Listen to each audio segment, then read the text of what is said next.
My family forgot my birthday for the third year in a row to throw my sister a graduation party, then I discovered they used my credit card to pay for it all. 2 weeks later, she called crying from the police station after I filed fraud charges. At my birthday, I walked into balloons, cake, candles, everything. But then I saw the banner. Congratulations, Amanda. It was my sister's graduation party. So I left quietly and did this. 2 weeks later, my sister would call in tears from the police station. I should have known better. But for one perfect, stupid moment, I let myself believe it. That the music, the streamers, the cake, it was all for me. That my family, who had forgotten my birthday 3 years in a row once because Amanda had a migraine, had finally remembered I existed. I saw the lights, the guests, the decorations. People actually turned and clapped when I walked in. I almost laughed. Like something out of a movie for a full 3 seconds. I lived in a fantasy world where I was the favorite child. And then, congratulations, Amanda. Huge gold letters. A glittery banner stretched across the fireplace. My sister's name in cursive font. And just like that, I was slammed back into reality. Amanda strutted into the room like it was her wedding day. Tight white dress, cap and gown over one arm, phone already out for selfies. The applause doubled when she arrived. "Oh my God, you guys," she squealed. "I'm gonna cry." This is like everything. She didn't cry. She never cries unless there's a camera or cash involved. I stood off to the side, still holding the gift bag I'd brought for my dad to give me from them because I knew they wouldn't have one. I was used to it. I wasn't used to this. I found my mom in the kitchen and asked, very calmly, if they had meant to do this on my birthday. She looked confused, then guilty, then annoyed. "Well," she said, "we thought we'd celebrate both. You don't like a lot of attention anyway, right?" Then my dad chimed in from the couch, like he was helping. "We ordered your favorite cake. See, we didn't forget. Right? A cake with Amanda's face on it, a graduation cap, and congratulations, Amanda written in gold frosting. Really screamed happy birthday, Oliver." Amanda finally looked over and saw me. "Oh, hey," she said, air kissing my cheek. "You didn't tell me you were coming. That's chill though. We can share the party. Unless that makes you feel weird." She said it like I was a guest who wandered in off the street. Then she added, "Hope you don't mind, we kinda used your credit card for the cake. It was just easier." That's when my smile cracked. I pulled out my phone and checked my banking app, just in case. And there it was, a $900 catering charge. A $500 venue deposit from 3 days ago. A $200 floral order with the note for Amanda's big day. I felt heat crawl up my neck. Not rage. Not yet. Just shame. The kind of shame that sits in your throat and chokes you slowly. I didn't say anything. Didn't make a scene. I just turned around and walked out. I think someone asked where I was going. Amanda might have said, "You're seriously leaving? Ugh. Are you gonna be dramatic about it?" I didn't answer because I wasn't being dramatic. I was done. They thought I'd sulk and get over it. What I actually did was file a police report. And 2 weeks later, Amanda would be calling me, sobbing, from the police station. The first time I realized my sister Amanda could get away with murder, she was 6 and I was 8. She'd stolen a 20 from Mom's purse. When I found it in her Barbie dream house and told our parents, Amanda burst into tears, pointed at me and said, "He made me do it." I was grounded for 2 weeks. Amanda got ice cream because she was clearly distressed. That was the beginning. Or at least, the first time I remember realizing the scoreboard wasn't exactly balanced in our house. Back then, I thought maybe it would even out when we were older. That maybe eventually people would see through her act. They didn't. Because Amanda didn't grow out of that phase, she perfected it. And my parents, they clapped every step of the way. Growing up, she had an audience. Her entire personality was a stage performance. Perfect smile, perfect hair, perfect tearful apologies followed by 0 consequences. If I got a B+ on a test, my parents would say, "Next time, aim higher." If Amanda got a C, it was, "She's doing her best, she's under a lot of pressure." She once borrowed my laptop for a school project and returned it with a cracked screen and 5 missing keys. When I told her she had to pay for the repair, she rolled her eyes and said, "I'm literally a student. You make money. Don't be selfish." She said it like I was being unreasonable for not wanting to sponsor her tech destruction. But Amanda didn't ask. Amanda took, and my parents called it love. When Amanda said she wanted to do a semester abroad in Italy, my parents raided the emergency fund. When I needed help covering a car repair to get to work after a layoff, I was told to budget better. I paid for my own college. Every cent. Took on 2 jobs and ate more ramen noodles than I care to remember. Amanda, meanwhile, got a fully funded degree, no student loans, and a monthly allowance so she could focus on school. I wasn't bitter. Not at first. I was exhausted. But I told myself, "You're the older brother. You're supposed to sacrifice." Then came the medical lie. A year ago, Amanda called me late one night, sniffling, voice shaking, full Oscar-worthy performance. Said she needed $1,800 for a specialist. Told me not to tell mom and dad, that she was scared, and that it was probably nothing, but it could be serious. I wired the money within the hour. 2 weeks later, she posted a series of photos from a healing retreat in Tulum. Yoga by the beach. Crystal therapy. A $600 a night villa. When I confronted her, she blinked at me like I was being unreasonable. I was having an emotional crisis, she said. You don't understand how draining school has been. My parents' reaction? Let it go, Oliver. Amanda's always been sensitive. I didn't report her. I didn't even yell. I just started putting distance between us quietly, strategically. I changed passwords, removed my cards from shared delivery apps, made sure she couldn't access anything she hadn't earned. But apparently, she'd been planning something anyway. I found out later that mom had used my old credit card, one I'd forgotten to cancel because it was still linked to the account from last year's Thanksgiving groceries. Apparently, using my money for Amanda's party wasn't stealing, it was convenient. I should have expected it, but it still hit me in the gut. Hard. After I left the party, I sat in my car in silence for a long time. Not crying, just staring. Processing. It wasn't even about the money, though that was a blow. It was the realization that no matter how old we got, nothing had changed. I was still the backup plan. The afterthought. The wallet with legs. You know what my mom texted me that night? You embarrassed Amanda by walking out. You made everything about you again. I didn't respond. I opened my Photos app and scrolled back through Amanda's graduation posts. There she was, laughing by the cake I paid for, holding up a custom sign that said Class of 2025. She did it. There was no mention of me. No birthday message. No tag. Nothing. The next day, she posted a photo of her gifts and wrote, "So grateful for my amazing family." Guess who wasn't in any of the pictures? I think that's when the emotion shifted. I wasn't just hurt anymore. I was furious. Quietly furious. The kind that doesn't burn hot, but cold. Focused. I wasn't going to yell. I wasn't going to post about it. I was going to do something they never expected. Tell someone who could actually do something. I spent the next few days gathering receipts. Literally. My credit card statements showed every charge for the party. The cake, the catering, the decorations. A flower order with the message for Amanda's big day. Charged to me. The venue confirmation had Amanda's email and phone number listed. The invoice went to her inbox. The name on the rental contract? Amanda, on behalf of family. The card used? Mine. I even had old texts from months ago where Amanda had asked me, "You're not gonna make a big deal about your birthday, right? It's close to my graduation, and I kinda want the spotlight, lol." At the time, I ignored it. But now, it was gold. Evidence. Proof that this wasn't a misunderstanding. This was intentional. They used me. Again, I didn't tell anyone I was filing a report. Not my parents. Not Amanda. Just walked into the police station with a folder and the quiet determination of someone who has finally had enough. The officer who took my statement looked genuinely uncomfortable when I explained who it was. I told him it was fine. I wasn't looking to ruin my sister's life. I just wanted to stop her from ruining mine. I signed the paperwork. I answered the questions. I walked out. 2 days later, Amanda texted me. "Hey, can you Venmo me for the Uber from the party? It was technically your night too." I didn't answer. 2 weeks later, she would be sitting in a police station, sobbing into her phone. And for once, I wouldn't be the one she could count on to clean up the mess. She called me at 6:13 in the morning. Not texted. Not left a voicemail. Called. Full on. Old school ringtone ringing through my half-asleep brain.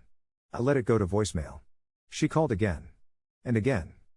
The fourth time I answered, not because I wanted to, but because I thought maybe someone had died.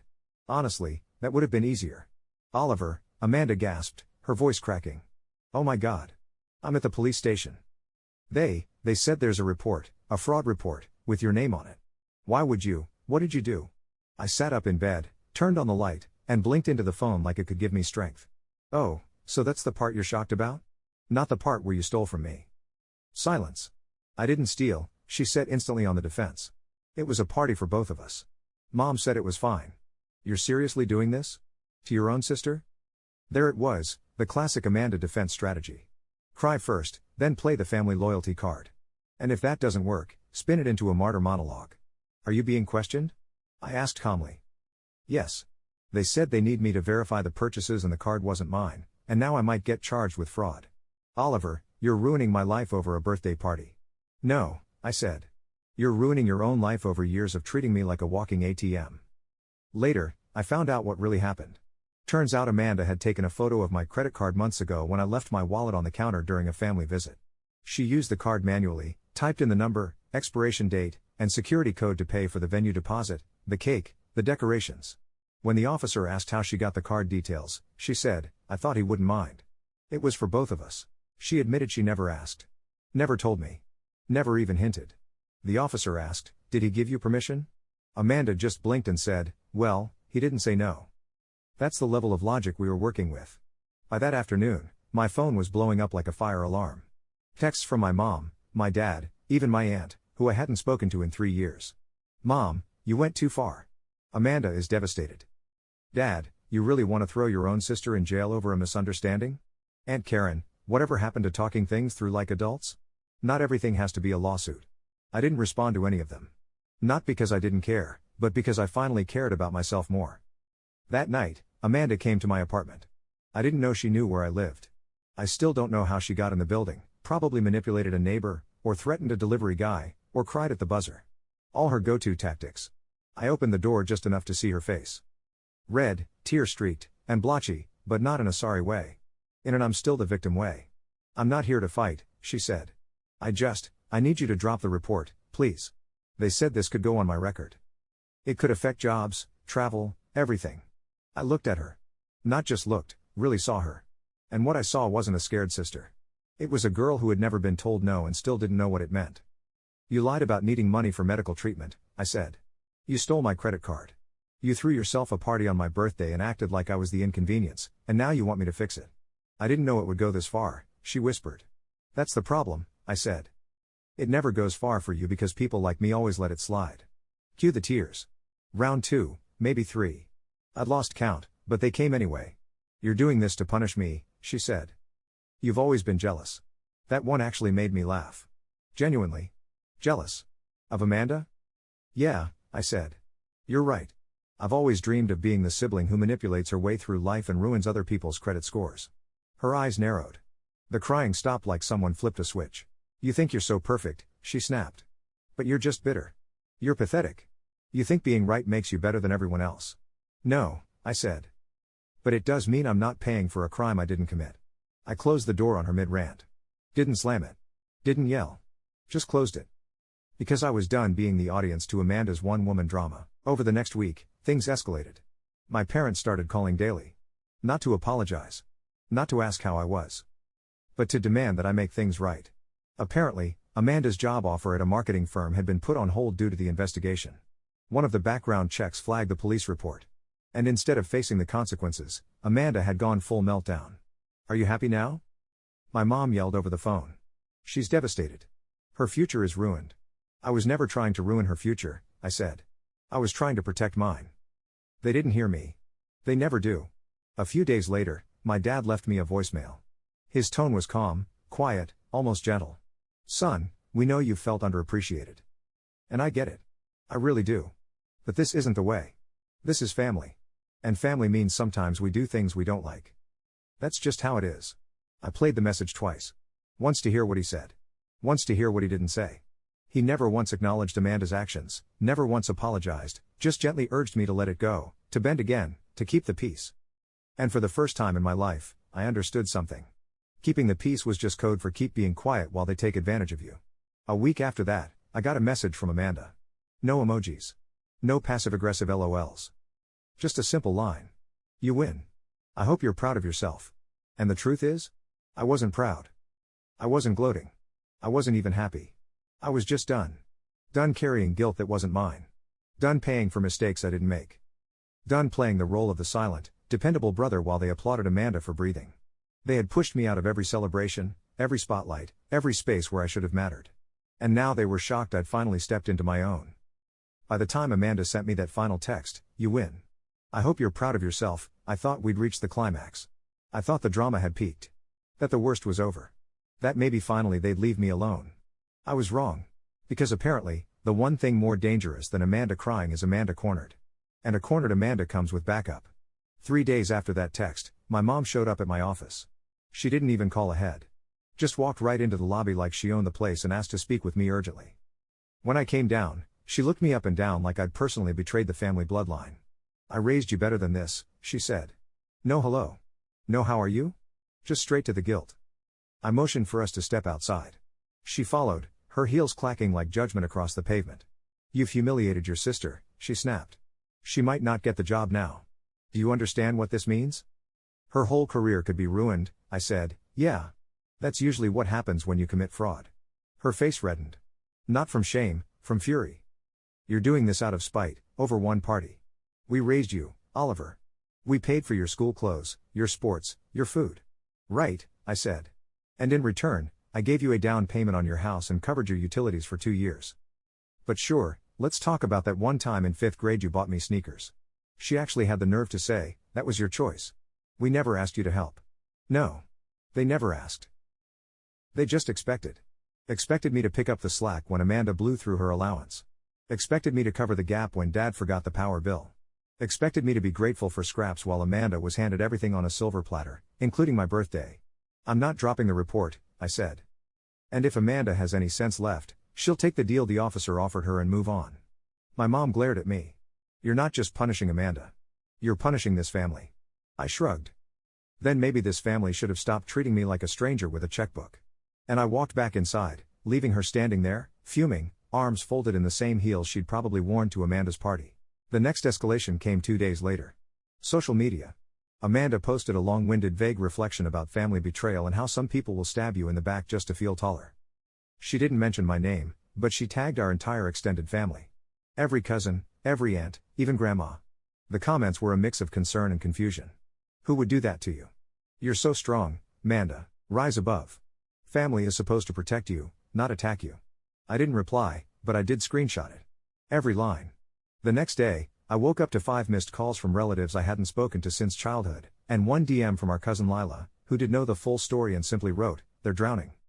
Don't throw them a life raft." Amanda wasn't done. She emailed my boss. Let that sink in. She emailed my boss, pretending to be a concerned friend of the family, and claimed I was going through a personal crisis and might be lashing out at loved ones inappropriately. Luckily, my boss is the type of person who drinks black coffee, runs marathons, and doesn't tolerate nonsense. She forwarded the email to me with one line. Let me know if I need to block anyone. I replied, might want to block Amanda. She's going through a full-time identity crisis. We laughed about it. But deep down, I was shaken. Amanda wasn't just panicking, she was spiraling. And she dragged down whoever she could to keep herself afloat. The police case moved faster than I expected. Maybe because the evidence was so clean. Maybe because Amanda's digital fingerprints were all over everything. Maybe because the officer handling the report was the kind of guy who didn't like being lied to. They offered Amanda a deal. Repay the full amount. Complete 100 hours of community service. Enroll in a financial accountability workshop. In return, no charges filed, no permanent record. All she had to do was admit fault, own up to it, learn something. She refused, said it was humiliating, said it would make her look guilty. The officer's reply, "You are guilty." Eventually, her pride cracked. Not because she suddenly developed self-awareness, but because the marketing firm that had been considering her application found out about the report. The offer was rescinded. No job. No launchpad. No dream career. Just Amanda sitting in her room in her parents' house, throwing tantrums between phone calls to lawyers she couldn't afford. Guess who didn't bail her out this time?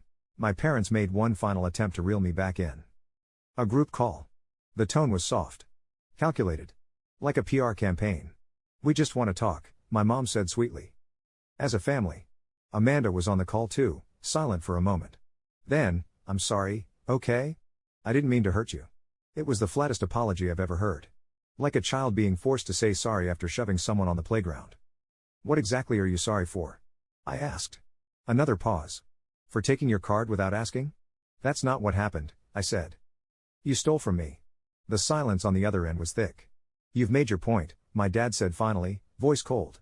So what now? You gonna disown us? Is that what this is? No, I said. I'm just done pretending any of this is normal. And then I hung up. No yelling. No drama. Just quiet, final clarity. 3 months later, Amanda had completed the workshop and was working part-time at a pet supply store. Our parents still hadn't spoken to me directly, but I'd moved out of state, gotten a promotion, a fresh apartment, a small group of friends who knew me as me, not Amanda's brother. One evening, I got a message. Amanda again. Saw you moved. Hope things are good. I could really use someone to talk to. I stared at it for a while. Then I turned off my phone, made a cup of tea, and sat on my balcony watching the city lights flicker like tiny, silent fireworks. For once, my life wasn't about cleaning up her mess. And in that silence, I finally felt free. I still get mixed feelings about it sometimes. Not guilt, exactly, just that little voice in your head that says, what if you just let it go one more time? But then I remember the years of silence, the stolen money, the birthdays that weren't mine, and I know I did the right thing. Still, what do you think? Was I too harsh? Or was it finally time someone held her accountable? Let me know in the comments. I'm genuinely curious how people see it. And if you like the story or just enjoy watching family drama unfold that isn't yours, hit that subscribe button. Edit, some people are asking if this is the end of the story. For now, yes. I've moved on with my life, and that's the whole point. If anything major happens, I'll update, but honestly, I'm hoping for boring from here on out. Edit 2, since a few commenters asked, I did not actually lose $1,600 on the party. The police made her pay back every cent as part of the deal. That was non-negotiable. The money wasn't the point though. The pattern of behavior was. Edit 3, thanks for all the support, everyone. It's weird having thousands of strangers validate something your own family won't, but here we are. And no, I haven't answered Amanda's text. Maybe someday, but right now, the silence feels healthier than any conversation we could have. It's been exactly 1 year since I posted this story, and I honestly wasn't planning to update. My life has been peaceful, productive, and Amanda free. But something happened last week that I think deserves a follow-up. I got a letter in the mail. Not a text, not an email, an actual handwritten letter on proper stationery. From Amanda. At first, I almost threw it away unopened. I've spent the last year building boundaries that feel like fortress walls, and anything with her handwriting threatened to be a battering ram. But curiosity won out, and I opened it during my lunch break at work, where I figured I'd have some emotional distance. Dear Oliver, it began. No emoticons. No hey bro. Just my name, written in careful cursive I didn't recognize from her normal hasty scrawl. I've written this letter 7 times now. The other versions were full of excuses. This one isn't. I stole from you. I've been stealing from you, your money, your patience, your birthdays, for as long as I can remember. And the worst part is, until recently, I didn't even think it was wrong. I had to put the letter down and stare out the window for a minute. This didn't sound like Amanda. Not the Amanda I knew. The financial accountability workshop was humiliating at first, she continued. I was so angry at you for making me go. But somewhere around week 6, a man in the group talked about how his family enabled his theft for years because they loved him, and how that wasn't actually love, just fear. And something clicked. I've been in therapy for 8 months. Real therapy, not a spa trip I'm calling therapy. I'm working 2 jobs to pay off my student loans, which I found out weren't fully covered by mom and dad after all. They've been secretly taking loans in their names for years, thinking I'd eventually make enough to cover them. The debt is astronomical. When I found out, I was furious at them, and then I realized, that's how you must have felt about me. I kept reading, my coffee going cold beside me. Amanda described moving out of our parents' house into a tiny apartment with 2 roommates. Taking the bus to work because she couldn't afford car payments. Learning to cook because takeout was a luxury. Basic adult things that, at 24, she was just figuring out for the first time. Mom and dad aren't speaking to me much these days, she wrote. I told them I needed to stand on my own feet, and they took it as a rejection. The irony isn't lost on me that they're treating me the way they treated you when you set boundaries. It's like a family tradition, pushing away anyone who refuses to play their assigned role. The last paragraph hit hardest. I'm not asking for forgiveness, Oliver. I'm not even asking for a relationship. You gave me the one thing no one else ever did, consequences. And as much as I hated you for it, I needed it. You actually did the loving thing when everyone else, including me, was taking the easy way out. I just wanted you to know that. She'd included her new phone number at the bottom, but wrote no pressure to use this. This letter isn't a fishing line. I folded it back into the envelope and went through the rest of my day in a daze. That night, I called my therapist, yes, I have one too now, and we talked it through. What do you want to do? She asked me. Not what should I do, but what did I want? A novel concept in relation to my family. 3 days later, I texted Amanda. Just a simple I got your letter. Thank you for writing it. She responded almost immediately. Thank you for reading it. We've texted a few times since then. Small things.